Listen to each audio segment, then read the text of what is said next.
माना जाता है कि महाभारत युद्ध में एकमात्र जीवित बचा कौरव युयुत्सु था और 24,165 कौरव सैनिक लापता हो गए थे।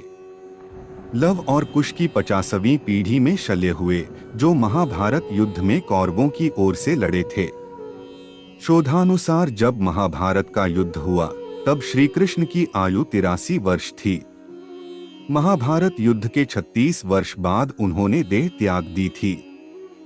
इसका मतलब 119 वर्ष की आयु में उन्होंने देह त्याग किया था। भगवान श्री कृष्ण द्वापर के अंत और कलियुग के आरंभ के संधि काल में विद्यमान थे। ज्योतिषीय गणना के अनुसार कलियुग का आरंभ शक संवत ज्योतिषीय गणना के अनुसार कलियुग का आरंभ शक संवत से 3176 वर्ष पूर्व की चैत्र शुक्ल एकम प्रतिपदा को हुआ था। वर्तमान में 1936 शक संवत है।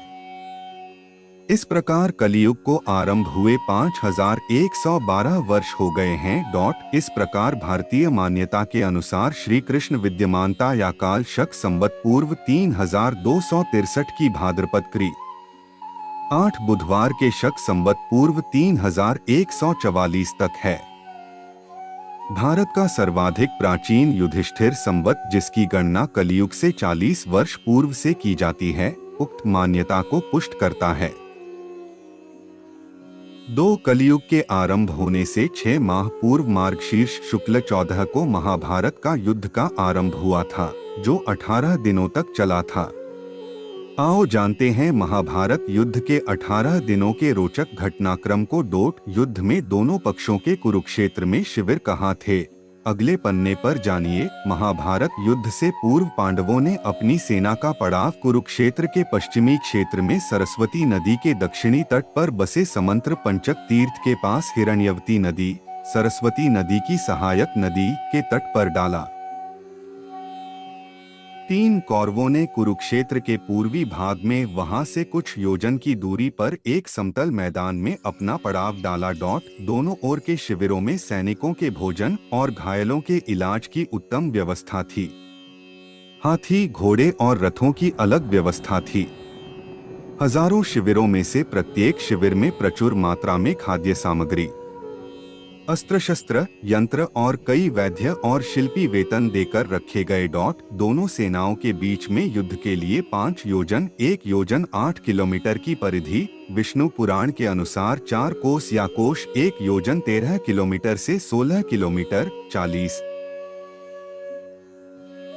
40 किलोमीटर का घेरा छोड़ दिया गया था। अगले पन्ने पर कौन कौन से भारतीय जनपद स्वतंत्र राज्य युद्ध में शामिल हुए। कौरवों की ओर थे सहयोगी जनपद गांधार, मद्र, सिंध, काम्बोज, कलिंग, सिंहल, दरद, अभीशः, मागध, पिशाच, कोसल, प्रतीच, बाहलिक, उदीच, अंश, पल्लव, सौराष्ट्र, अवंती, निषाद, शूरसेन, शिबी, वस्ती, पौरव, तुषार, चूचुक देश, अश्वक, पांडय, पुलिंद, पारद, शूद्रक, प्रागज्योतिषपुर, मेकल, कुरुविंद, त्रिपुरा, शल, अम्बष्ट, कैतव, यवन, त्रिगर्त, सौविर और प्राच्य।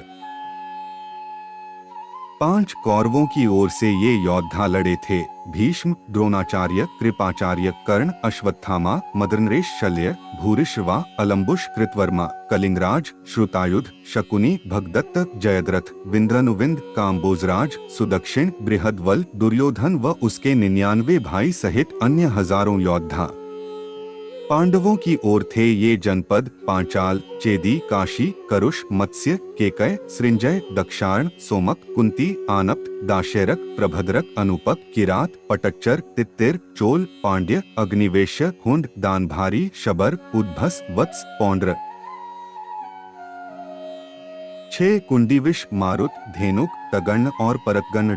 पांडवों की ओर से लड़े थे ये योद्धा भीम, नकुल, सहदेव, अर्जुन, युधिष्ठिर, द्रौपदी के 5 पुत्र सात्यकी, उत्तमौजा, विराट, द्रुपद, धृष्टद्युम्न, अभिमन्यु, पांड्यराज, घटोत्कच, शिखंडी, युयुत्सु, कुंतीभोज, उत्तमौजा, शैब्य और अनुपराजनी।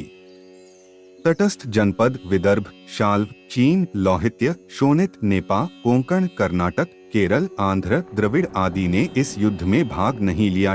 अगले पन्ने पर युद्ध के नियम क्या थे, जानिए। पितामह भीष्म की सलाह पर दोनों दलों ने साथ एकत्र होकर युद्ध के कुछ नियम बनाएं। उनके बनाए हुए नियम निम्नलिखित हैं। प्रतिदिन युद्ध सूर्योदय से लेकर सूर्यास्त तक ही रहेगा। सूर्यास्त के बाद युद्ध नहीं होगा। युद्ध समाप्ति के पश्चात छलकपट छोड़कर सभी लोग प्रेम का व्यवहार करेंगे। रथी रथी से, हाथी वाले से और पैदल पैदल से ही युद्ध करेगा। एक वीर के साथ एक ही वीर युद्ध करेगा। भय से भागते हुए या शरण में आए हुए लोगों पर अस्त्र शस्त्र का प्रहार नहीं किया जाएगा। जो वीर निहत्था हो जाएगा उस पर कोई अस्त्र नहीं उठाया जाएगा। युद्ध में सेवक 8 का काम करने वालों पर कोई अस्त्र नहीं उठाएगा। अगले पन्ने पर पहला और दूसरा दिन। प्रथम दिन का युद्ध। प्रथम दिन एक ओर जहां कृष्ण अर्जुन अपने रथ के साथ दोनों ओर की सेनाओं के मध्य खड़े थे और अर्जुन को गीता का उपदेश दे रहे थे, इसी दौरान भीष्म पितामह ने सभी योद्धाओं को कहा कि अब युद्ध शुरू होने वाला है। इस समय जो भी योद्धा अपना खेमा बदलना चाहे वह स्वतंत्र है कि वह जिसकी तरफ से भी चाहे युद्ध करे। इस घोषणा के बाद धृतराष्ट्र का पुत्र युयुत्सु डंका बजाते हुए कौरव दल को छोड़ पांडवों के खेमे में चले गया। 9 ऐसा युधिष्ठिर के क्रियाकलापों के कारण संभव हुआ था। श्री कृष्ण के उपदेश के बाद अर्जुन ने देवदत्त नामक शंख बजाकर युद्ध की घोषणा की। इस दिन 10,000 सैनिकों की मृत्यु हुई। भीम ने दुःशासन पर आक्रमण किया। अभिमन्यु ने भीष्म का धनुष तथा रथ का ध्वजदंड काट दिया। पहले दिन की समाप्ति पर पांडव पक्ष को भारी नुकसान उठाना पड़ा। विराट नरेश के पुत्र उत्तर और श्वेत क्रमशः शल्य और भीष्म के द्वारा मारे गए। भीष्म द्वारा उनके कई सैनिकों का वध कर दिया गया। कौन मजबूत रहा? पहला दिन पांडव पक्ष को नुकसान उठाना पड़ा। 10 और कौरव पक्ष मजबूत रहा।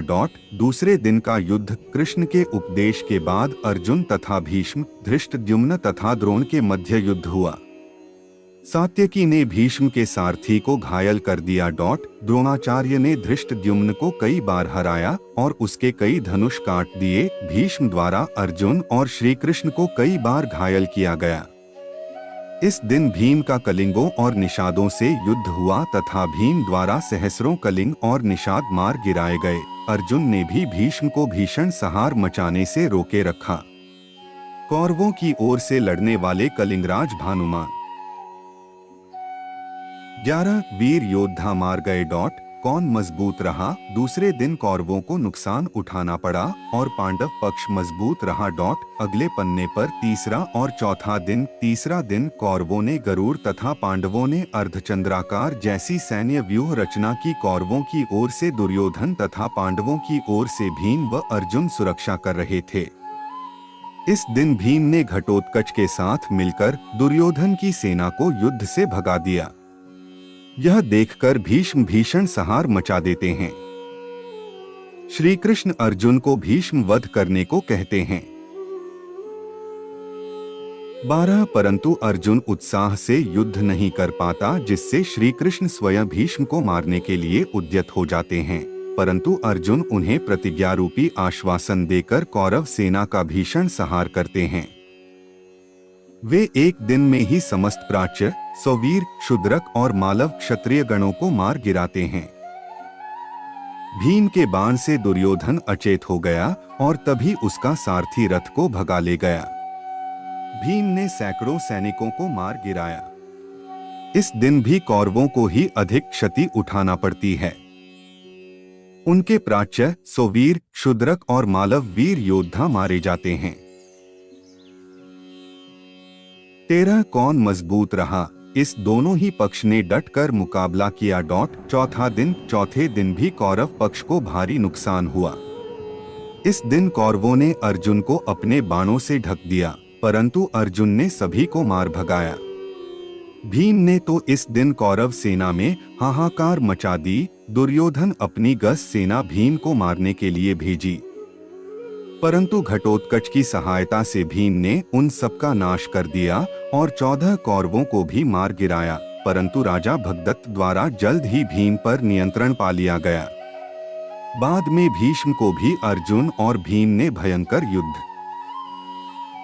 14 कौन मजबूत रहा। इस दिन कौरवों को नुकसान उठाना पड़ा और पांडव पक्ष मजबूत रहा।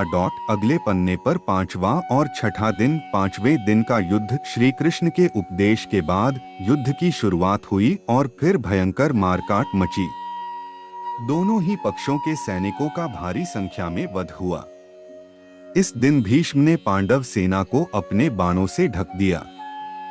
उन पर रोक लगाने के लिए क्रमशः अर्जुन और भीम ने उनसे भयंकर युद्ध किया। सात्यकी ने द्रोणाचार्य को भीषण संहार करने से रोके रखा। भीष्म द्वारा सात्यकी को युद्ध क्षेत्र से भगा दिया गया।